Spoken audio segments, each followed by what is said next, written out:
शुक्रवार व्रत कथा। नमस्कार भाइयों बहनों, जय माँ गायत्री। आप सभी का मेरे YouTube चैनल शुभकर माही अष्टों में स्वागत है। आज मैं आप सभी को शुक्रवार के दिन माता संतोषी की व्रत कथा सुनाने जा रही हूँ।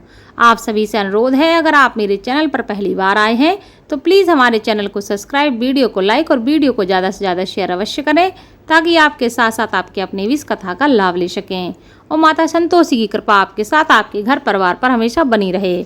संतोषी माता व्रत कथा। माना जाता है कि संतोषी माता की कथा पढ़े बिना, सुने बिना यह व्रत अधूरा माना जाता है। संतोषी माता व्रत की पौराणिक कथा के अनुसार एक बुढ़िया थी, उसका एक ही पुत्र था।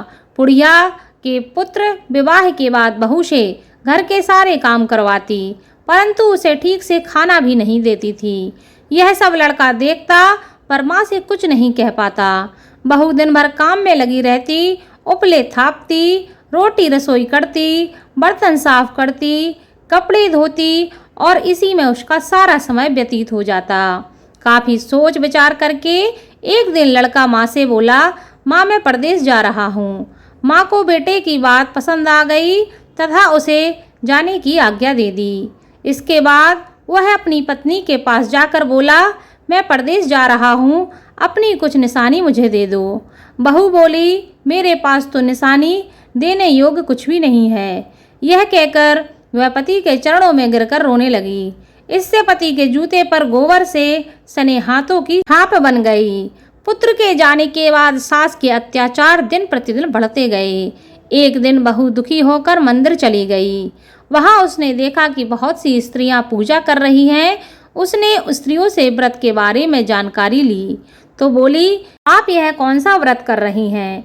उन महिलाओं ने बताया, हम लोग संतोषी माता का व्रत कर रहे हैं।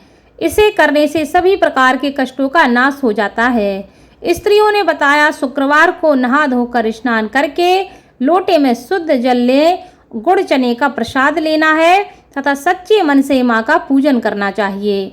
खटाई इस व्रत में भूल कर भी नहीं खानी चाहिए और ना ही किसी को देनी चाहिए। इस व्रत में एक समय भोजन करना चाहिए। व्रत विधान सुनकर वह प्रति शुक्रवार को संयम से व्रत करने लगी। माता की कृपा से कुछ दिनों के बाद पति का पत्र आया। कुछ दिनों बाद पैसा भी आ गया। उसने प्रसन्न मन से फिर व्रत किया तथा मंदिर में जाकर अन्य स्त्रियों से बोली, संतोषी माता की कृपा से हमें पति का पत्र तथा रुपया प्राप्त हुआ है। अन्य सभी स्त्रियां भी श्रद्धा से व्रत करने लगीं। बहू ने कहा, हे माँ, जब मेरा पति घर आएगा तो मैं इस व्रत का उद्यापन करूंगी।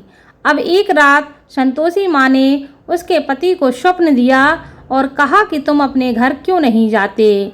तो वह कहने लगा, सेठ जी का सारा सामान अभी नहीं बिका है, रुपया भी अभी नहीं आया है।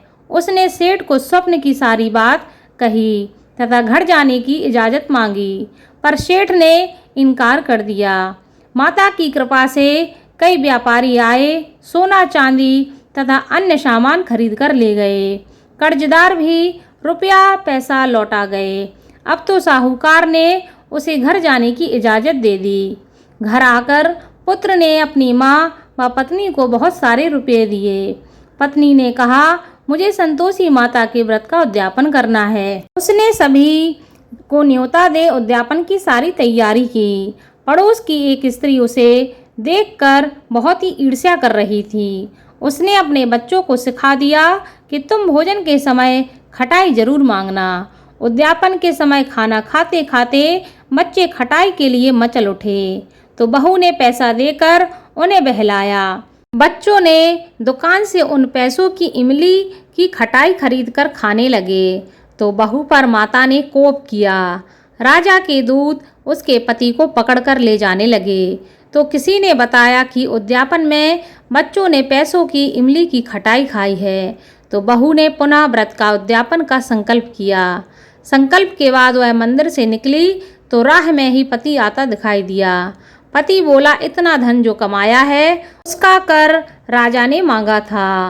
अगले शुक्रवार को उसने फिर से विधिवत व्रत का उद्यापन किया। इससे माता संतोषी प्रसन्न हो गईं और 9 माह के बाद एक सुंदर पुत्र पैदा हुआ।